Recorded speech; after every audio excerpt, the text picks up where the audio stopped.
Welcome back to Rockford Reading Daily. We are continuing to read The Souls of Black Folk by W.E.B. Du Bois. We are beginning chapter 7 entitled Of the Black Belt. I am black but comely, O ye daughters of Jerusalem, as the tents of Kedar, as the curtains of Solomon. Look not upon me, because I am black, because the sun hath looked upon me. My mother's children were angry with me. They made me the keeper of the vineyards. But mine own vineyard have I not kept. The Song of Solomon. Out of the north the train thundered, and we woke to see the crimson soil of Georgia stretching away bare and monotonous right and left. Here and there lay straggling, unlovely villages, and lean men loafed leisurely at the depots. Then again came the stretch of pines and clay. Yet we did not nod, nor weary of the scene, for this is historic ground. Right across our track, 360 years ago, wandered the cavalcade of Hernando de Soto, looking for gold in the great sea. And he and his footsore captives disappeared yonder in the grim forest to the west. Here sits Atlanta, the city of 100 hills, with something western, something southern, and something quite its own in its busy life. And a little past Atlanta, to the southwest, is the land of the Cherokees, and there, not far from where Sam Hose was crucified, you may stand on the spot which is today the center of the Negro problem, the center of those 9 million men who are America's dark heritage from slavery and the slave trade.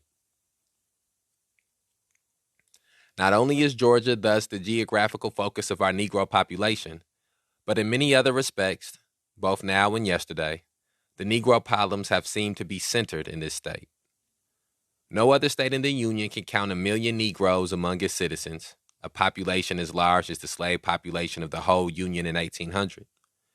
No other state fought so long and strenuously to gather this host of Africans. Oglethorpe thought slavery against law and gospel, but the circumstances which gave Georgia its first inhabitants were not calculated to furnish citizens overnight in their ideas about Roman slaves.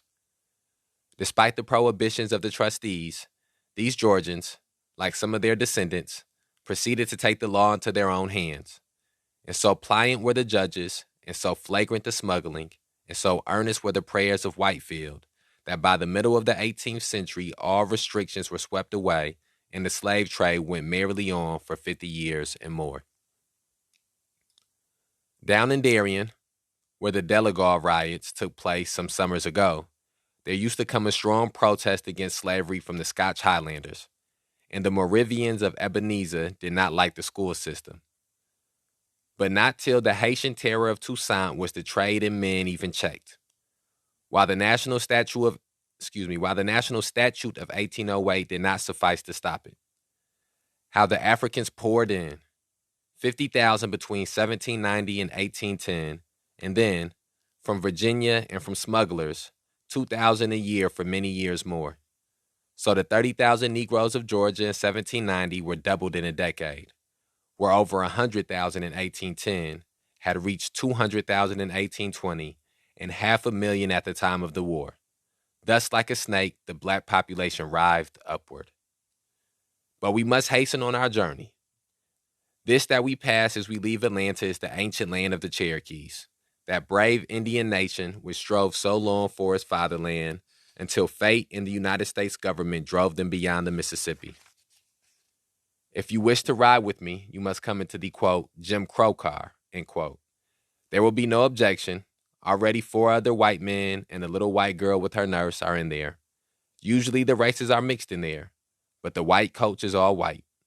Of course, this car is not so good as the other, but it is fairly clean and comfortable. The discomfort lies chiefly in the hearts of those 4 black men yonder, and in mine. So, what stands out to me about the passages that we just read is the the importance of the state of Georgia and the city of Atlanta when it comes to black people's history in this country because of the volume of black people who were there. And it's no way to remove the importance that this area plays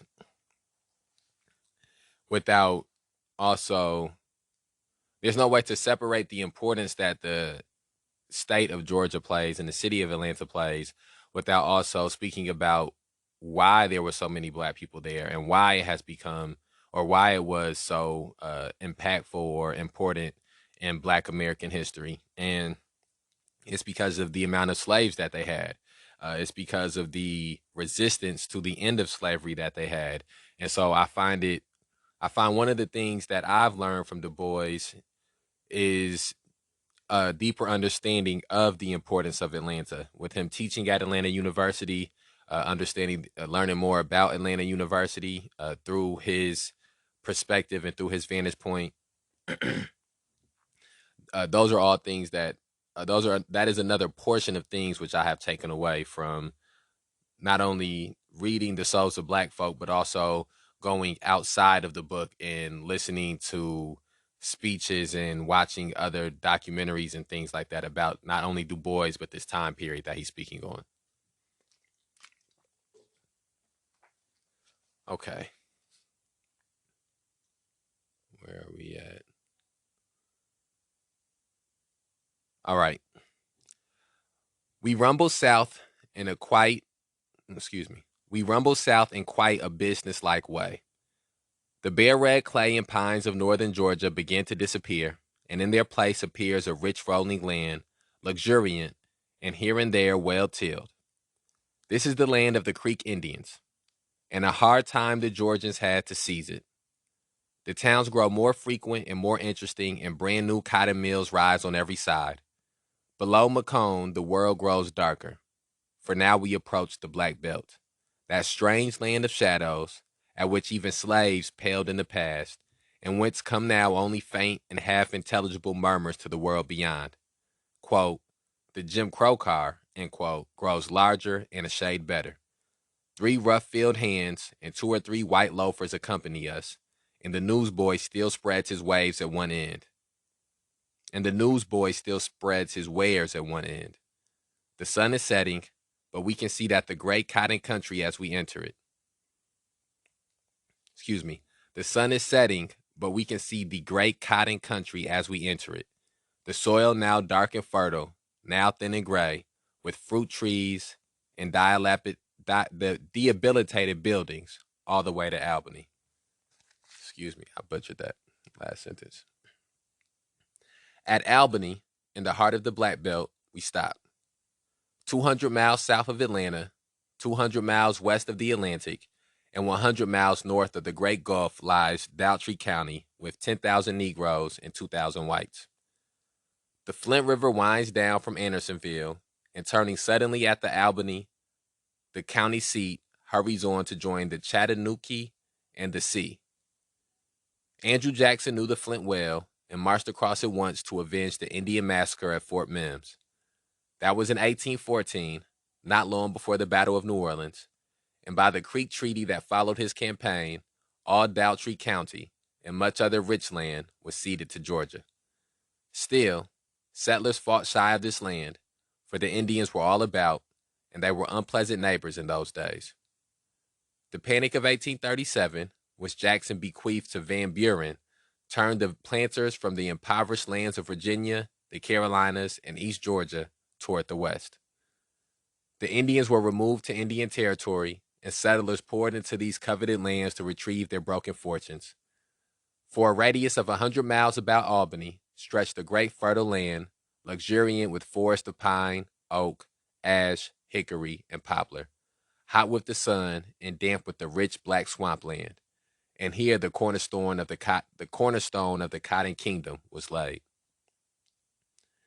Albany is today a wide-streeted, placid southern town with a broad sweep of stores and saloons and flanking rows of homes, whites usually to the north and blacks to the south. 6 days in the week, the town looks decidedly too small for itself and takes frequent and prolonged naps. But on Saturday, suddenly the whole county disgorges itself upon the place, and a perfect flood of black peasantry pours through the streets, fills the stores, blocks the sidewalks, chokes the thoroughfares, and takes full possession of the town. They are black, sturdy, uncouth country folk, good-natured and simple, talkative to a degree, and yet far more silent and brooding than the crowds of the Rhine Fowls or Naples or Krakow. They drink considerable quantities of whiskey, but do not get very drunk. They talk and laugh loudly at times, but seldom quarrel or fight. They walk up and down the streets, meet and gossip with friends, stare at the shop windows, buy coffee, cheap candy, and clothes, and at dusk drive home. Happy? Well, no, not exactly happy, but much happier than as though they had not come. Thus, Albany is a real capital, a typical southern county town, the center of the life of 10,000 souls, their point of contact with the outer world, their center of news and gossip, their market for buying and selling, borrowing and lending, their fountain of justice and law. Once upon a time, we knew country life so well and city life so little that we illustrated city life as that of a closely crowded country district. Now the world has well nigh forgotten what the country is, and we must imagine the little city of black people scattered far and wide over 300 lonesome square miles of land, without train or trolley, in the midst of cotton and corn, and wide patches of sand and gloomy soil. It gets pretty hot in southern Georgia in July, a sort of dull, determined heat that seems quite independent of the sun. So it took us some days to muster courage enough to leave the porch and venture out on the long country roads, that we might see this unknown world. Finally, we started. It was about 10 in the morning. Excuse me. It was about 10 in the morning, bright with the faint breeze, and we jogged leisurely southward in the valley of the Flint. We passed the scattered box-like cabins of the brickyard hands and the long tenement row facetiously called, quote, the Ark, end quote, and were soon in the open country and on the confines of the great plantations of other days. There is the, quote, Joe Fields place, end quote. A rough old fellow was he, and had killed many a, quote, nigger, end quote, in his day. 12 miles his plantation used to run, a regular barony. It is nearly all gone now. Only strangling bits belong to the family, and the rest has passed to Jews and Negroes. Even the bits which are left heavily mortgaged and, like the rest of the land, tilled by tenants. Here is one of them now, a tall brown man, a hard worker and a hard drinker, illiterate, but versed in farm lore, as his nodding crops declare. This distressingly new board house is his, and he has just moved out yonder moss-grown cabin with its 1 square room.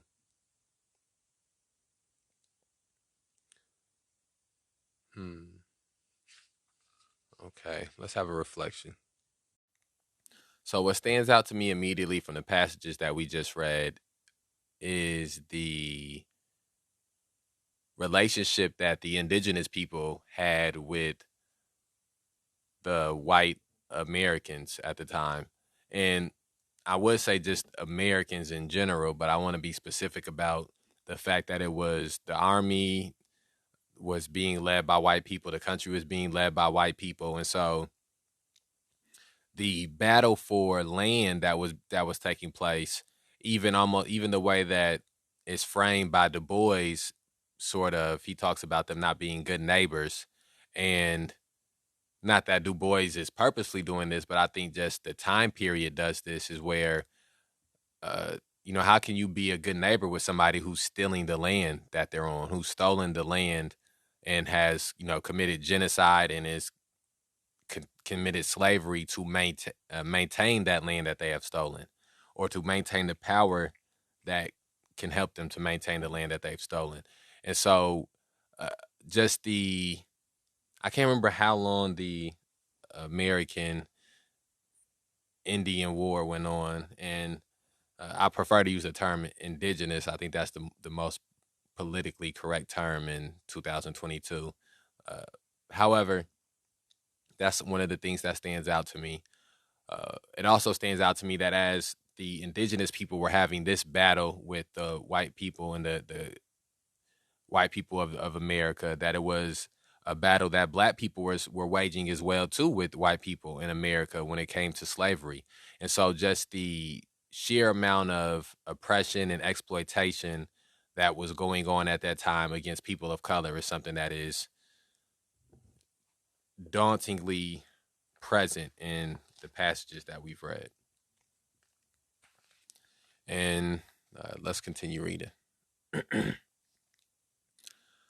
From the curtains in Benton's house down the road, a dark, comely face is staring at the strangers. For passing carriages are not everyday occurrences here.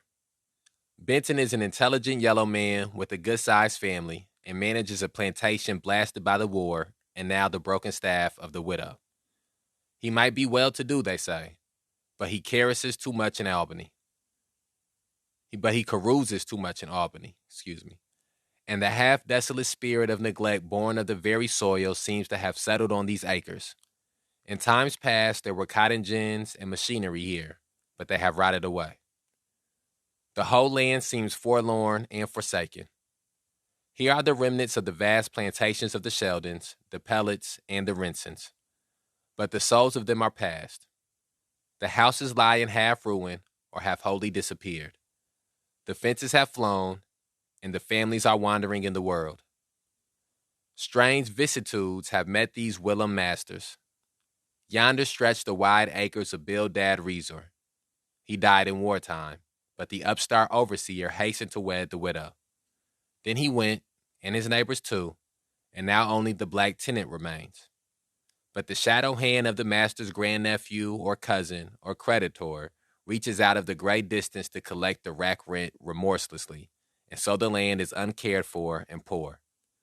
Only the black tenants can stand such a system, and they only because they must. 10 miles we have ridden today and have seen no white face. And so again, as he's describing his journey on the Black Belt, Du Bois does a great job of illustrating the desperation and the dire circumstances that these black people in the Black Belt are living with. And these circumstances are directly tied to the evil that is slavery. A resistless feeling of depression falls slowly upon us, despite the gaudy sunshine and the green cotton fields.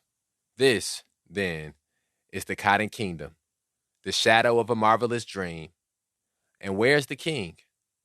Perhaps this is he, the sweating plowman tilling his 80 acres with 2 lean mules and fighting a hard battle with debt.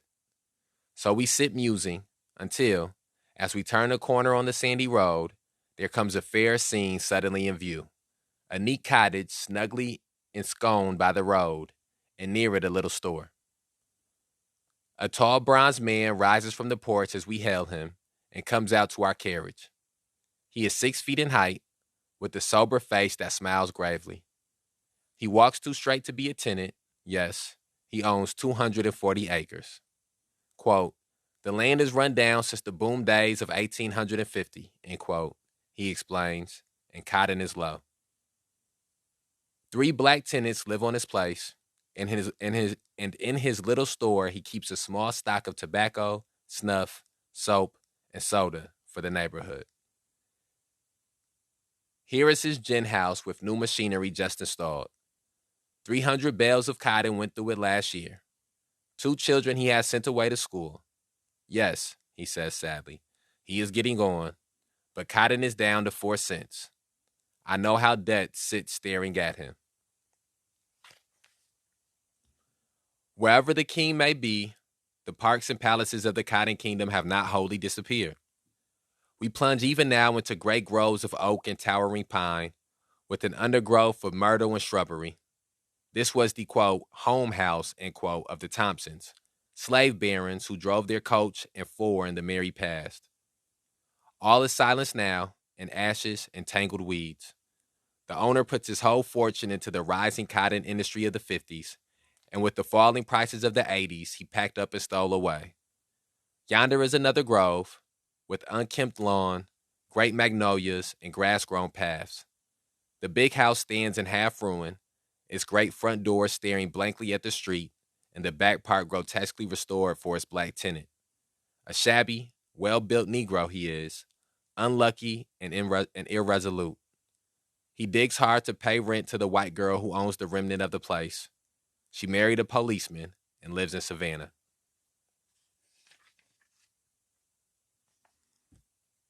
And so I think also what's being illustrated well here is the downfall of this industry, this cotton industry. The and it's seeing the downfall be illustrated in this way.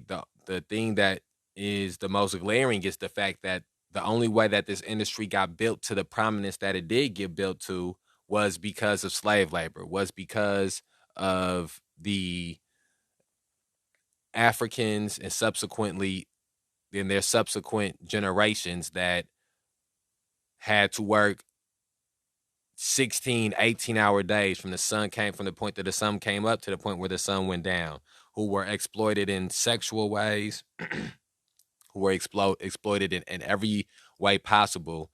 And they didn't have to hire laborers. They could just uh, build these families, or they could force these families to force these women and men to have sex and procreate and get more and increase their labor force that way.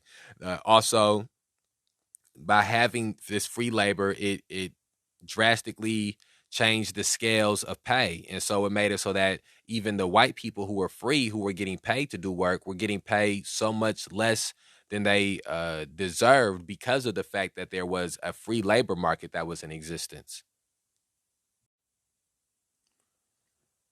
Let's keep reading. Now and again, we come to churches. Here is one now. Shepherds, they call it. A great whitewashed barn of a thing, perched on stilts of stone, and looking for all the world as though it were just resting here a moment and might be expected to waddle off down the road at almost any time. And yet it is the center of 100 cabin homes, and sometimes, of a Sunday, 500 persons from far and near gather here and talk and eat and sing. There is a schoolhouse near, a very airy, empty shed, but even this is an improvement, for usually the school is held in the church. The churches vary from log huts to those like shepherds, and the schools from nothing to this little house that sits demurely on the county line. It is a tiny plank house, perhaps 10 by 20, and has within a double row of plow, unplaned benches, resting mostly on legs, sometimes on boxes. Opposite the door is a square homemade desk. In one corner are the ruins of a stove, and in the other a dim blackboard. It is the cheerfulest schoolhouse I have seen in Daltrey, save in town. Oh, excuse me. It is the cheerfulest schoolhouse I have seen in Daltrey, save in town. Back of the schoolhouse is a large house, 2 stories high and not quite finished. Societies meet there. Societies, quote, to care for the sick and bury the dead, end quote. And these societies grow and flourish. We had come to the boundaries of Daltrey and were about to turn west along the county line when all these sights were pointed out to us by a kindly old man, black, white-haired, and 70. 45 years he had lived there, and now supports himself and his old wife by the help of the steer tethered yonder and the charity of his black neighbors. He shows us the farm of the hills just across the county line in Baker, a widow and 2 strapping sons who raised 10 bales, one need not add cotton down here, last year. There are fences and pigs and cows, and the soft-voiced, velvet-skinned young Memnon, who sauntered half bashfully over to greet the strangers, is proud of his home. We turn now to the west along the county line. Great dismantled trunks of pines tower above the green cotton fields, cracking their naked gnarled fingers toward the border of living forest beyond. There is little beauty in this region, only a sort of crude abandon that suggests power, a naked grandeur, as it were. The houses are bare and straight. There are no hammocks or easy chairs, and few flowers. So when, as here at Rawdon's, one sees a vine clinking to a little porch, and home-like windows peeping over the fences, one takes a long breath. I think I never before quite realized the place of the fence in civilization. This is the land of the unfenced, where crouch on either hand scores of ugly one-room cabins, cheerless and dirty. Here lies the Negro problem in its naked dirt and penury, and here are no fences. But now and then the crisscross rails or straight palings break into view, and then we know a touch of culture is near. Of course, Harrison Goggin, a quite yellow man, young, smooth-faced, and diligent. Of course, he is a lord of some 100 acres, and we expect to see a vision of well-kept rooms and fat beds and laughing children. For has he not fine fences? And those over yonder, why should they build fences on the rack-rented land? It will only increase their rent.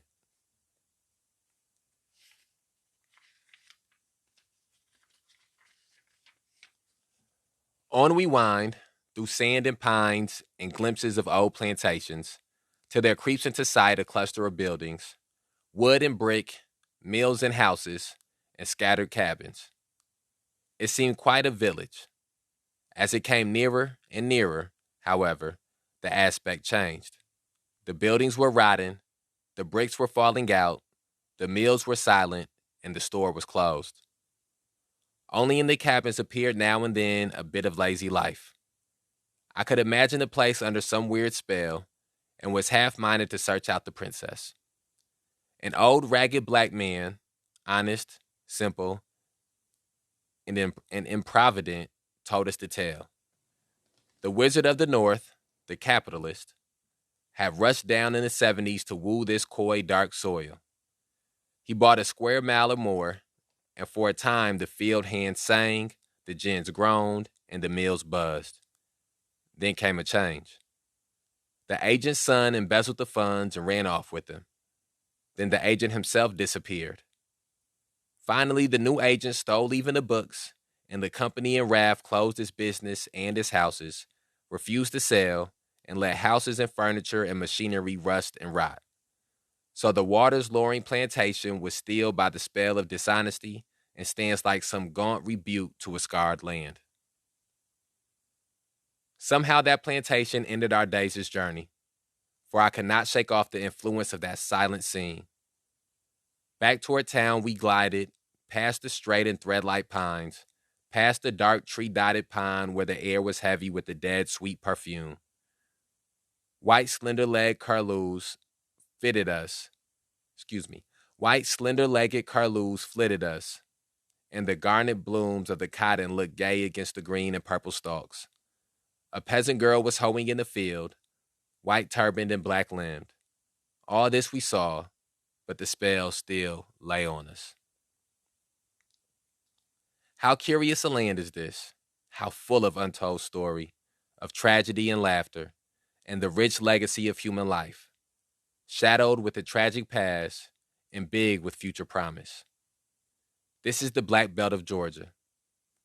Daltrey County is the west end of the Black Belt, and men once called it the Egypt of the Confederacy. It is full of historic interest. First, there is the swamp to the west, where the Chickasaw-Catchee flows sullenly southward. The shadow of an old plantation lies at its edge, forlorn and dark. Then comes the pool. Pendant gray moss and brackish waters appear, and forests filled with wild fowl. In one place the wood is on fire, smoldering in dull red anger, but nobody minds. Then the swamp grows beautiful. A raised road built by chained Negro convicts dips down into it and forms a way walled and almost covered in living green. Spreading trees spring from a prodigal luxuriance of undergrowth. Great dark green shadows fade into the black background until all is one mass of tangled semi-tropical foliage, marvelous in its weird savage splendor. Once we crossed the black silent stream, where the sad trees and writhing creepers, all glinting fiery yellow and green, seemed like some vast cathedral, some green Milan builded of wild wood. And as I crossed, I seemed to see again that fierce tragedy of 70 years ago. Osceola, the Indian Negro chieftain, had risen in the swamps of Florida, vowing vengeance. His war cry reached the red creeks of Daltrey, and their war cry rang from the Chattahoochee to the sea. Men and women and children fled and fell before them as they swept into Daltrey. In yonder shadows, a dark and hideously painted warrior glided stealthily on, another and another, until 300 had crept into the treacherous swamp. Then the false slime closing about them called the white men from the east. Waist deep, they fought beneath the tall trees until the war cry was hushed and the Indians glided back into the West. Small wonder the wood is red. Then came the black slaves. Day after day, the clank of chained feet marching from Virginia and Carolina to Georgia was heard in these rich swamplands. Day after day, the songs of the Caloos, the wail of the motherless, and the muttered curses of the wretched echoed from the Flint to the Chickasawhatchee, until by 1860 there had risen in West Doughtry perhaps the richest slave kingdom the modern world ever knew. 150 barons commanded the labor of nearly 6,000 Negroes, held sway over farms with 90,000 acres of tilled land, valued even in times of cheap soil at $3 million. 2,000 bales of gin cotton went yearly to New England. 20,000 bales of gin cotton. 20,000 bales of gin cotton went yearly to England, new and old. And men that came there bankrupt made money and grew rich. In a single decade, the cotton output increased fourfold and the value of lands was tripled. It was the heyday of the Novaya rich, and the life of careless extravagance reigned among the masters. 4 and 6 bobtailed thoroughbreds rode their coaches to town. Open hospitality and gay entertainment were the rule. Parks and groves were laid out, rich with flower and vine, and in the midst stood the low, wide-halled, quote, big house, end quote, with its porch and columns and great fireplaces. And yet with all this, there was something sordid, something forced, a certain feverish unrest and recklessness. For was not all this show and tinsel built upon a groan? Quote, this land was a little hell, end quote, said a ragged, brown, and gray-faced man to me. We were seated near a roadside blacksmith shop, and behind was the bare ruin of some master's home.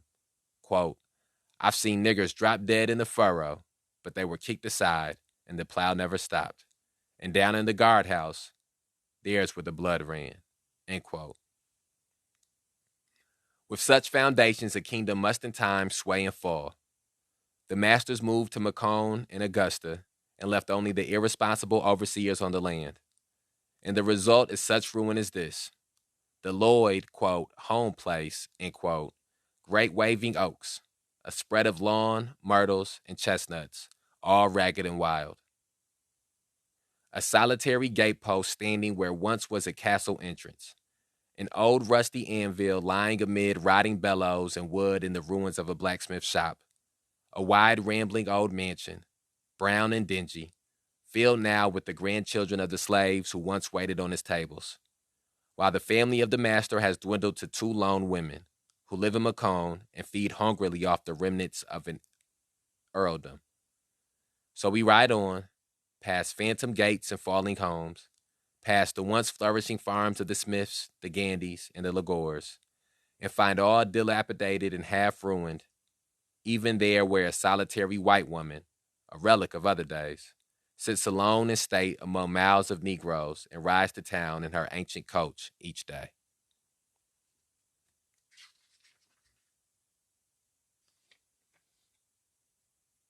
Okay. I think we're going to go ahead and end this episode here, and then we will be back tomorrow to finish this chapter up. And again, what stands out to me from the passages that we just read is that after the felling of slavery, or after the felling of slavery, after the end of slavery and the end of the Civil War, that it was the black people who were stuck there to deal with a lot of the negative residual effects, a lot of the negative ramifications of all the things that were wrong with slavery. The people who were perpetuating this cycle had enough money to leave this area and to go somewhere else, or they weren't there to begin with. They had already begun to leave and leave overseers in charge. And so we see how, and this is something that has been a commonality, when capitalists and the people that are in the 1% create messes. It is the people who are in the lower classes and the working people and the 99% who are left to deal with uh, the ramifications of those things. And so it was the descendants of slaves who were stuck living in an area where there was not a way to make livable wages, where there was not uh, standard, where there were substandard living conditions. They were, their ancestors had to deal with the negative physical and psychological effects of slavery, and they were left to deal with the negative physical and financial and psychological effects of the end of slavery. And so we see, even in what may be perceived to be a victory by some people for Black Americans, that it was still defeat within that, or if maybe not defeat might not be the right word, that it was still a battle to be, another battle to be had within that. And the war of freedom, emancipation from chattel slavery was just one battle, and that there was no time in between the next battle. They had to immediately begin to battle what it meant to be a free Black person in a racist country. So share this on whatever platform you're listening to it on. We will be back tomorrow to finish up this chapter from The Souls of Black Folk by W.E.B. Du Bois. Remember, we put these episodes out on a daily basis to provide you the opportunity to begin or further your journey in the struggle to end police terrorism, mass incarceration, and racial injustice. Holla at you tomorrow.